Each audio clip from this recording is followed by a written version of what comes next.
السلام عليكم. لو أول مرة تشوفوني معاكم عصمة محمد. اليوم حنعمل كعك العيد، وكل سنة وانتم طيبين وربنا يحقق أمان الجميع يا رب. معليش لسوء الصوت عشان عماد دي في التهابات بسبب تغير الأجواء، وربنا يشفي الجميع يا رب. هنيجي نشوف طريقة التحضير. هنجيب نص كوب من الزبدة، لازم يكونوا بدرجة حرارة الغرفة، ونص كوب من السمنة. هننزلهم مع بعض ونضربهم شوية، ممكن بمضرب يدوي أو مضرب كهربائي أو عجانة. حوالي 5 قطع من اللافاش كريم كمان حنضيفهم حتدي إضافة جميلة شديد.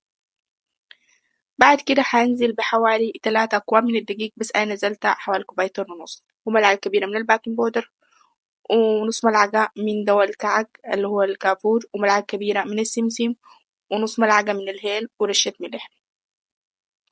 هنعجن كل المكونات دي مع بعض. لو حسيت العجنة ما متماسكة معاي هضيف حوالي ربع كوب من الحليب لحد ما تتماسك وتبقى بالقوام.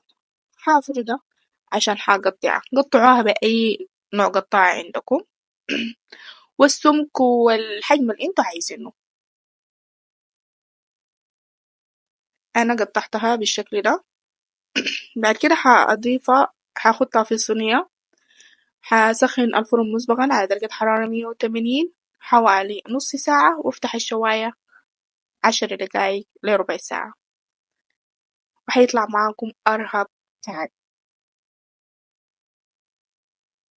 حنخليه يبرد لحد ليه تاني يوم حتى نبدأ نسكره. حاضيف إضافة جميلة شديد للسكر كريم شانتيه، بيدي طعم رهيب وخرافي، لازم تجربوا الإضافة دي، حاجة خطيرة صراحة.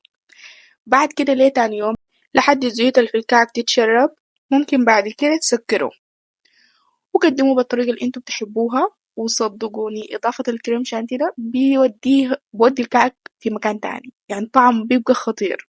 في ناس بيضيفوا كمان النشا، بس جربوا الإضافة دي هتكون رهيبة شديد. ويلا ما تنسوا اللايك والاشتراك في القناة وتفعيل زر الجرس عشان يوصلكم كل جديد، ولازم تجربوا وتدوني رأيكم. يلا أشوفكم في فيديو جديد وفي وصفة جديدة. مع السلامة.